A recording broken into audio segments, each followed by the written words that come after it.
नमस्कार, स्वागत है आपका मॉडर्न 24x7 पे।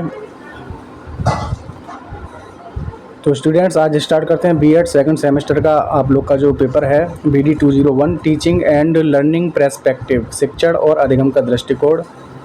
यूनिट सेकंड है। इसके सारे के सारे क्वेश्चन आपको एक ही वीडियो में मिलने वाले हैं। आपका एग्ज़ाम जो है कि आपका OMR होने वाला है, यानी कि ऑब्जेक्टिव टाइप पेपर रहने वाला है। तो राजा महेंद्र प्रताप सिंह यूनिवर्सिटी के स्टूडेंट्स हैं, आपका एग्ज़ाम जून में स्टार्ट होने वाला है। ठीक है, तो मोस्ट इम्पोर्टेंट जो क्वेश्चन है वो इसमें इंक्लूडेड हैं सारे के सारे। ये क्वेश्चन अगर आप लोग देख लेते हैं तो आपका एग्ज़ाम में यही आने वाला है।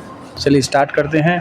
और स्टार्ट करने से पहले अगर आप चैनल पे नए हैं तो प्लीज़ चैनल को लाइक कीजिए, सब्सक्राइब कीजिए और बेल आइकन को प्रेस कर दीजिए ताकि आपको आने वाली वीडियोज़ के नोटिफिकेशन मिलते रहें। क्वेश्चन नंबर 1 है, स्टैनफोर्ड बिने स्केल का विकास किस देश में किया गया था? तो स्टैनफोर्ड बिने स्केल एक बुद्धिलब्धि का पैमाना होता है। इसका विकास किया गया था USA में। USA में इसका विकास किया गया था। बुद्धिलब्धि IQ वाला किस वर्ग में आएगा? 125 बुद्धिलब्धि जिसकी होगी वह किस वर्ग में आएगा? तो वह आएगा प्रखर बुद्धि में। और जिसकी 140 से ऊपर होगी वो प्रखर बुद्धि में आएगा, यानी सॉरी प्रतिभाशाली बुद्धि में आएगा। ठीक है, वो प्रतिभाशाली बुद्धि में आएगा 140 से ऊपर। प्रतिभाशाली जो स्टूडेंट होता है, छात्र होता है, उसकी बुद्धिलब्धि होती है 1 से 20 से 140 के बीच। ठीक है, नेक्स्ट क्वेश्चन है आपका, शैक्षिक पिछड़ेपन के कारणों का पता लगाने के लिए प्रयोग किया जाता है। शैक्षिक पिछड़ेपन के कारणों का पता लगाने के लिए प्रयोग किया जाता है निदानात्मक परीक्षण। निदानात्मक परीक्षण। सामूहिक शाब्दिक बुद्धि परीक्षण का उदाहरण है। कौन सा उदाहरण है? सामूहिक शाब्दिक बुद्धि परीक्षण का उदाहरण है army alpha text. Army alpha text. Option number A हो जाएगा आपका सही। सृजनात्मकता की कौन सी विशेषता नहीं है? सृजनात्मकता की कौन सी विशेषता नहीं है? देखिए, सृजनात्मकता में नवीनता आती है, मौलिकता आती है, उपयोगिता भी आती है, लेकिन केंद्रोन्मुखता इसका राइट आंसर हो जाएगा। ये नहीं है सृजनात्मकता की विशेषता। सृजनात्मकता मुख्यतः नवीन रचना या उत्पाद में होती है। यह कथन है किसका? यह कथन है ड्रेवर का कथन है। सृजनात्मकता से क्या तात्पर्य है? सृजनात्मकता से क्या तात्पर्य है? तो सृजनात्मकता से तात्पर्य है यह व्यक्ति में नए नए कार्य करने की क्षमता और शक्ति है। सृजनात्मकता मुख्यतः नवीन रचना या उत्पाद में होती है। यह कथन किसका है? तो यह कथन है ड्रेवर का। देखिए फिर से रिपीट हो गया है क्वेश्चन, कोई बात नहीं।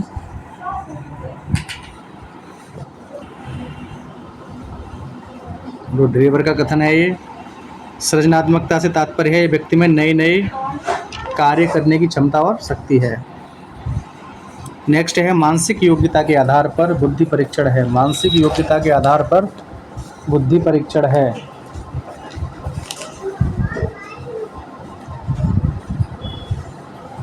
तो आपका राइट आंसर हो जाएगा ऑप्शन सा, सामान्य परीक्षण और विशिष्ट परीक्षण। ये दोनों ही मानसिक योग्यता के आधार के बुद्धि परीक्षण हैं। बुद्धि के द्विखंड सिद्धांत में कितने कारक निहित होते हैं? बुद्धि के द्विखंड सिद्धांत में कितने कारक निहित होते हैं? तो द्विखंड सिद्धांत में 2 कारक निहित होते हैं। बुद्धि के द्विखंड कारक सिद्धांत में G कारक किस योग्यता का प्रतीक है? बहुत इंपॉर्टेंट क्वेश्चन है जो आप लोग कराए जा रहे हैं। ठीक है, तो G फॉर जनरल, और जनरल माने सामान्य। ठीक है, तो सामान्य योग्यता हो जाएगी। और A कारक होता है S होता है आपका विशिष्ट। ठीक है, तो इसमें देखिए दे भी दिया है, S कारक है आपका विशिष्ट योग्यता का। ठीक, बुद्धिखंड के द्विखंड सिद्धांत में निहित G कारक की विशेषता क्या है? G कारक देखिए क्या होता है, जन्मजात योग्यता होती है। और जो S कारक होता है वो प्राप्त की जाती है। ठीक है, जन्मजात नहीं होती है, वो विशेष माहौल में लेके मतलब उसकी प्रैक्टिस वगैरह करके उसको, जैसे कि मान ली लता मंगेशकर हैं, तो जन्मजात योग्यता नहीं है, इन्होंने ये योग्यता पाई है, तो वो क्या हो जाएगा आपका विशिष्ट योग्यता, S फैक्टर। G फैक्टर होता है जैसे कि G फैक्टर होता है जैसे कि मान लीजिए उदित नारायण का लड़का आदित्य नारायण। ठीक है, तो ये क्या है, इनका जनरल फैक्टर है, सामान्य है, जन्मजात योग्यता है। तो G फैक्टर में क्या आएगा आपका जन्मजात योग्यता, सार्वभौमिक योग्यता और सामान्य मानसिक योग्यता एवं शक्ति, उपयुक्त सभी हो जाएंगे आपके राइट आंसर। नेक्स्ट है बुद्धि के द्विखंड सिद्धांत में एस कारक की विशेषता है। तो ये विशेष योग्यता है, क्रिया क्रिया में अंतर और विशिष्ट क्रियाएं, ठीक है, तो ये प्राप्त किया जाता है, विशिष्ट योग्यता इसीलिए बोला जाता है इसे। सृजनशील बालक की, तो आपको बस ये याद रखना है, जो एस होता है विशिष्ट क्रिया है, विशिष्ट योग्यता है, और आपका जो जी है वो जनरल फैक्टर यानी कि सामान्य है। इतना ही पूछा जाता है। सृजनशील बालक की विशेषताएं हैं तो अधिगम स्थानांतरण की तीव्र योग्यता, समृद्ध कल्पनाशीलता होगी, विस्तार की तीव्र योग्यता होगी, ठीक है। सृजनशील बालक अधिगम स्थानांतरण की तीव्र योग्यता यानी सीखने की, यानी कि लैंग्वेज ट्रांसफ़र और आपका अधिगम ट्रांसफ़र, ठीक है, तो ये इन सब में वो काफ़ी तीव्र प्रवृत्ति का होगा। समृद्ध कल्पनाशीलता यानी कि विचारों को कल्पना करने में, ठीक है, कुछ भी विचार करने में कल्पनाशीलता, समृद्ध कल्पनाशीलता, और कोई विचार है, कोई भी थॉट है, उसको तीव्र सोचने की उसकी योग्यता रहेगी, ठीक है। तो उपयुक्त सभी सही हो जाएंगे। सृजनात्मकता का महत्व है शोध कार्यों में, यानी कि कोई भी अनुसंधान या खोज या शोध कार्यों में, निर्माण कार्यों में, और नवीन रचनाएं उत्पादों में, ठीक है। तो इनमें क्रिएटिविटी ज़्यादा रहती है सृजनशील बालकों में, और क्रिएटिविटी को ही कहते हैं सृजनात्मक। थॉर्नडाइक के अनुसार बुद्धि कितने प्रकार की होती है? तो 3 प्रकार की होती है। Very very most important question, छप भी जाएगा ये क्वेश्चन, कोई बड़ी बात नहीं है, हमेशा आता है। बुद्धि शब्द का सर्वप्रथम प्रयोग किसने किया था? तो बुद्धि शब्द का सर्वप्रथम प्रयोग किया था फ्रांसिस गाल्टन ने। किसके अनुसार बुद्धि कार्य करने की एक विधि है? तो राइट आंसर हो जाएंगे वुडवर्थ। वुडवर्थ के अनुसार बुद्धि कार्य करने की एक विधि है। बुद्धि के द्विकारक, देखिए बुद्धि के द्विकारक जो दिए थे वो दिए थे स्पीयरमैन ने। अच्छा, एक कारक होता है, एक कारक जो दिया था बुद्धि का, एक कारक जो दिया था वो किसने दिया था? बिने ने, ठीक है, साइमन बिने। बुद्धि के समूह कारक सिद्धांत के समर्थक थे थर्स्टन, समूह कारक के थर्स्टन, ठीक है, बुद्धि के समूह कारक के समर्थक थे थर्स्टन। और बुद्धि को मल्टी डायमेंशनल यानी कि बहुबुद्धि, बहुबुद्धि के कौन थे? बहुबुद्धि के थे आपके हार्वर्ड गार्डनर, हार्वर्ड गार्डनर साहब। आ सकता है क्वेश्चन। किस मनोवैज्ञानिक ने बुद्धि की त्रिआयामी सिद्धांत दिया था? त्रिआयामी सिद्धांत दिया था गिलफोर्ड ने। त्रिआयामी, ठीक है, त्रिआयामी, त्रिआमी और त्रिवामी ऐसे करके 3 हैं इनके, तो गिलफोर्ड ने दिए थे, लेकिन त्रिआयामी आता है। त्रिआयामी सिद्धांत दिया था गिलफोर्ड ने। बुद्धि सीखने की योग्यता है, तो ये कथन है बकिंघम का, ठीक है, ये कथन है बकिंघम का।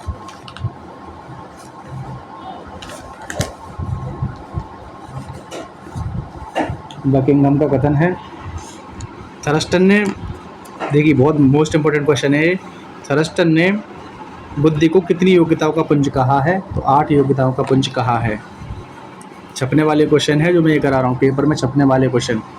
सृजनात्मकता मौलिक परिणामों को अभिव्यक्त करने की मानसिक प्रक्रिया है, यह कथन है तो क्रो एवं crow. Very very most important question. बुद्धि के द्विखंड सिद्धांत का प्रतिपादन, देखिए फिर से आ गए स्पीयरमैन,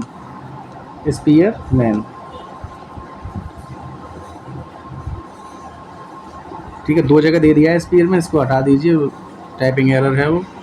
बुद्धि का पदानुक्रम संबंधी सिद्धांत किसने दिया? बुद्धि का पदानुक्रम सिद्धांत दिया था सिरिल वर्ट तथा बर्नन ने। नेक्स्ट है आपका सृजनात्मकता के लिए किस प्रकार के चिंतन की आवश्यकता होती है? तो ये होता है अपसारी चिंतन। एक अभिसारी चिंतन होता है,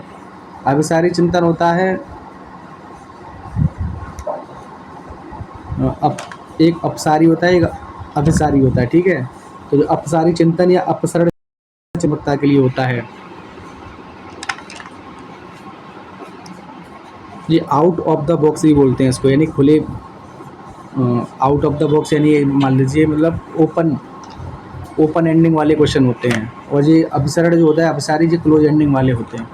यानी अभिसरण में क्या होता है, अभिसारी चिंतन में इनका मतलब एक प्रश्न का मतलब एक ही उत्तर रहता है, ऐसे समझ लीजिए। अपसारी में क्या होता है, एक प्रश्न के कई तरीके से वो उत्तर दे सकते हैं।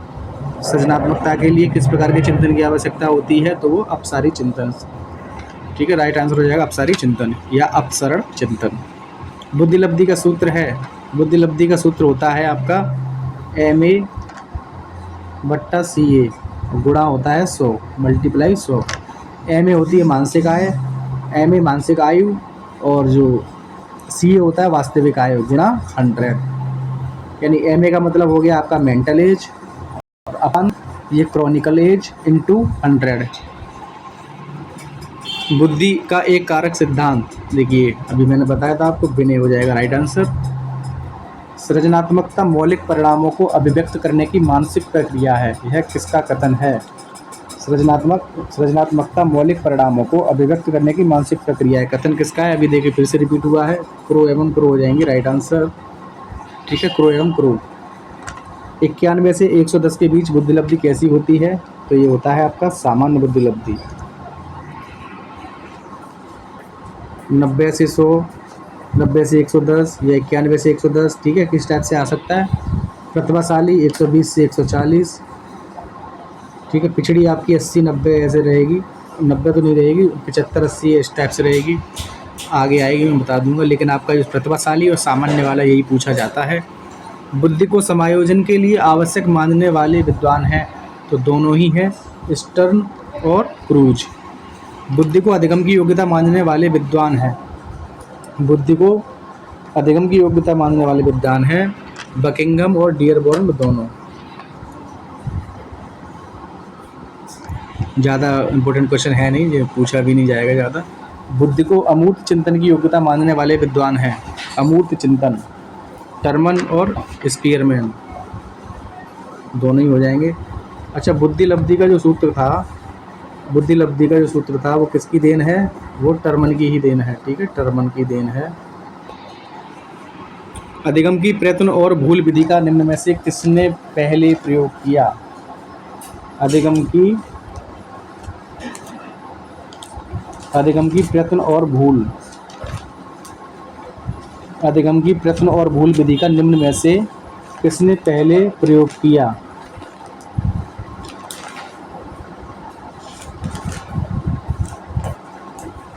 तो ये आपका थार्नडाइक हो जाएंगे राइट आंसर, थार्नडाइक ने।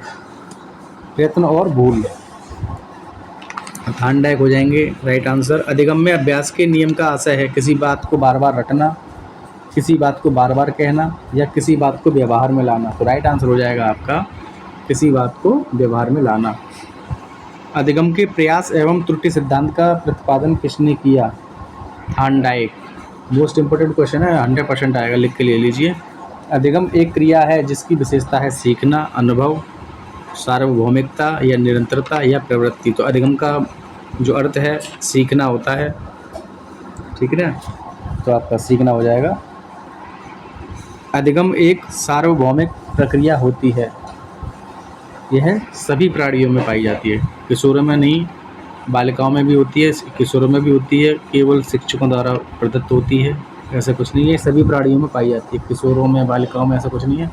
अधिगम की जो प्रक्रिया है सार्वभौमिक प्रक्रिया है, अधिगम यानी सीखना सार्वभौमिक है और यह जीवन पर्यंत चलता रहता है और यह सभी प्राणियों में पाई जाती है अधिगम की प्रक्रिया। अधिगम से अभिप्राय है सीखना, राइट आंसर हो जाएगा आपका सीखना।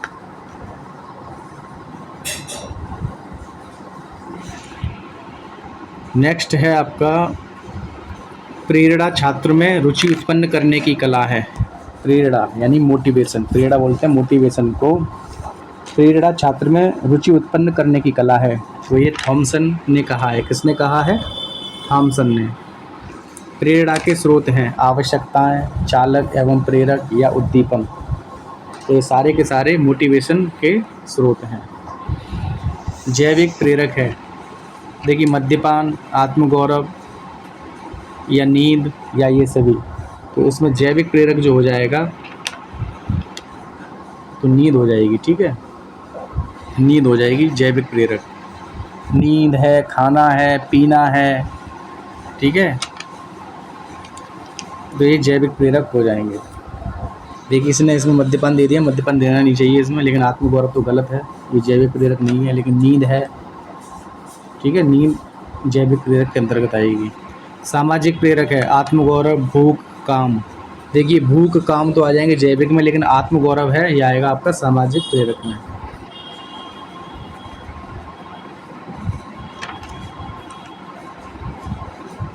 नेक्स्ट है किस प्रकार के अधिगम में प्रतिक्रिया पुरस्कार का कारण बनती है? किस प्रकार के अधिगम में प्रतिक्रिया पुरस्कार का कारण बनती है? तो राइट आंसर हो जाएगा ऑप्शन सा, नैमित्तिक अनुबंधन में। अधिगम का गेस्टाल्ट सिद्धांत कौन सा है? गेस्टाल्ट का सिद्धांत या आपका कोलर का सिद्धांत, एक ही बात है, ठीक है। तो ये अंतर्दृष्टि का सिद्धांत हो जाएगा। कोलर ने अपने प्रयोग किस पर किए थे? तो कोलर ने अपने प्रयोग किए थे सुल्ताना नामक वनमानुष पर। पावलाव के प्रयोग में लार किस प्रकार की प्रतिक्रिया है? पावलाव के प्रयोग में लार किस प्रकार की प्रतिक्रिया है? तो ये अनुबंधित प्रतिक्रिया है, अनुबंधित प्रक्रिया है। पावलाव ने जो कुत्ते पर प्रयोग किया था, ठीक है। तो आप जो थ्योरी पढ़ते होंगे उस थ्योरी में लिखा होगा, मैं केवल ऑब्जेक्टिव बता रहा हूँ। प्राचीन अनुबंधन के प्रयोगों में भोजन पहले तथा घंटी की ध्वनि बाद में की गई थी। तो ये क्या है, सत्य असत्य है? तो ये असत्य है, क्योंकि पहले घंटी बाद में भोजन दिया गया था, भोजन पहले नहीं था। नैमित्तिक अनुबंधन को अन्य किस नाम से जाना जाता है? नैमित्तिक अनुबंधन को जाना जाता है क्रिया प्रसूत अनुबंधन, क्रिया प्रसूत अनुबंधन।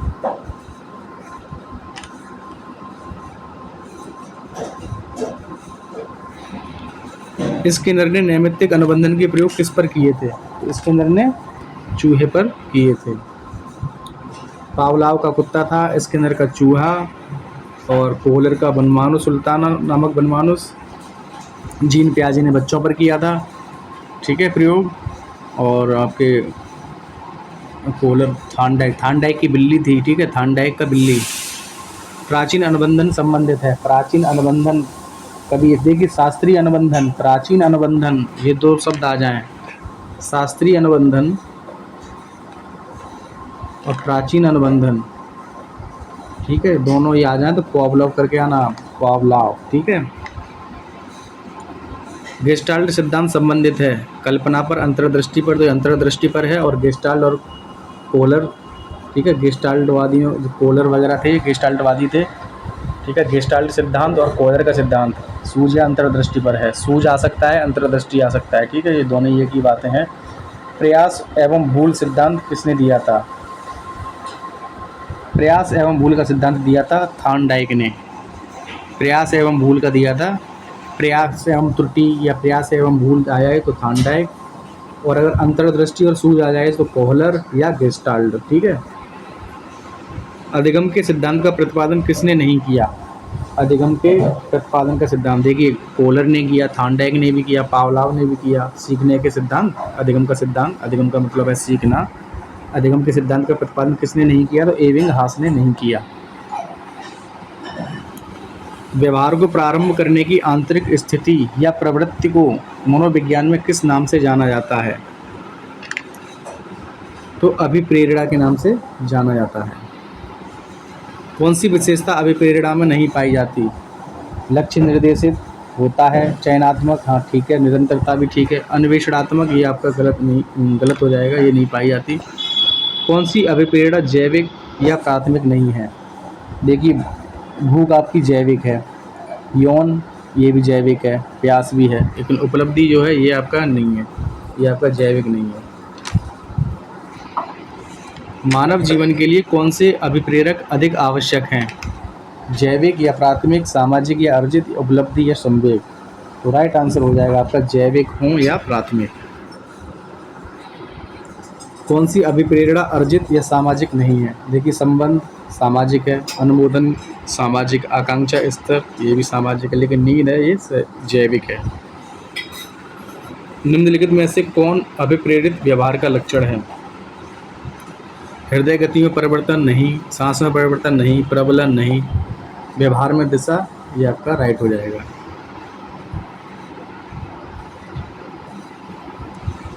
आंतरिक शारीरिक संतुलन की प्रक्रिया का क्या नाम है? तो इसे हम बोलेंगे समवस्थापन, समवस्थापन, समवस्थापन।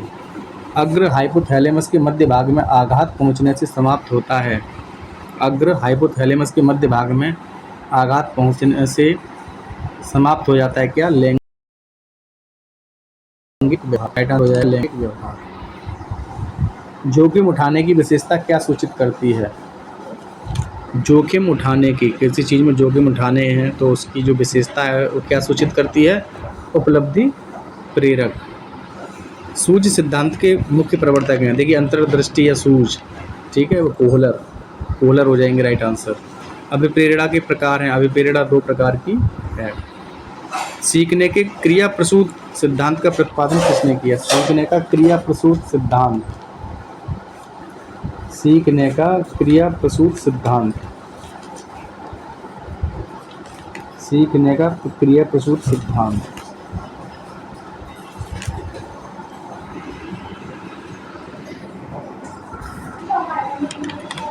राइट आंसर हो जाएगा सीखने के क्रिया प्रसूत अनुबंधन का सीखने के क्रिया प्रसूत सिद्धांत का प्रतिपादन किया था स्किनर ने।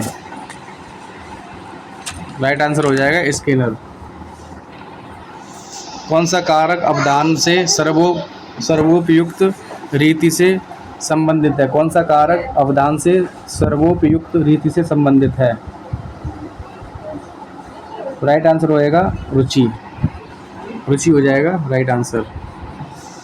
आईपी पावलाव ने सीखने के किस सिद्धांत का प्रतिपादन किया, तो क्लासिकल अनुबंधन।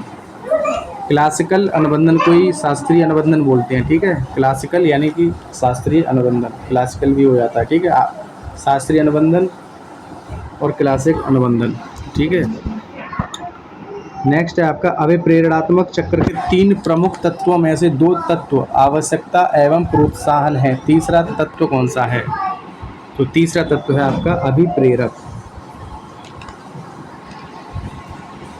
शिक्षा मनोविज्ञान के अध्ययन की प्रयोगात्मक विधि की 2 विशेषताएं हैं, यह एक मनोवैज्ञानिक विधि है, यह एक विश्वसनीय विधि है, तो दोनों ही सही हो जाएंगे, राइट आंसर हो जाएंगे दोनों ही। एक लब्ध प्रतिष्ठित व्यवहारवादी मनोवैज्ञानिक हैं स्किनर, स्किनर हो जाएंगे राइट आंसर। सीखना अनुभव एवं प्रशिक्षण द्वारा व्यवहार में होने वाला परिवर्तन है, यह कथन है गेट्स का। व्यवहार के कारण व्यवहार में परिवर्तन क्या कहलाता है। व्यवहार के कारण व्यवहार में परिवर्तन मोस्ट इंपोर्टेंट क्वेश्चन है, अधिगम कहलाता है। सीखना, अधिगम मीन्स सीखना। अनुभव एवं प्रशिक्षण द्वारा व्यवहार में परिवर्तन अधिगम है। अनुभव एवं प्रशिक्षण, अनुभव एवं प्रशिक्षण के द्वारा व्यवहार में परिवर्तन ही अधिगम है, यह कथन किसका है, तो गेट्स एवं अन्य हो जाएंगे राइट आंसर।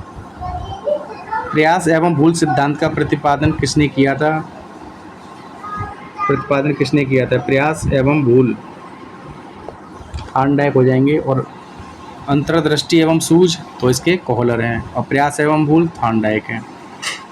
थॉर्नडाइक ने प्रयास एवं भूल के अपने अध्ययन किस पर किए थे, तो बिल्ली पर किए थे। थॉर्नडाइक ने अपनी बिल्ली को भूखा रखा था, इसलिए भूखा रखा था, इसलिए भूखा रखा था कि जिससे उसमें तत्परता पैदा हो सके। निम्नलिखित में से थॉर्नडाइक द्वारा प्रतिपादित अधिगम का नियम कौन सा नहीं है। अभ्यास, परिपक्वता, तत्परता या प्रभाव। देखिए अभ्यास है, प्रभाव भी है, तत्परता भी है, लेकिन परिपक्वता है जो कि गलत है।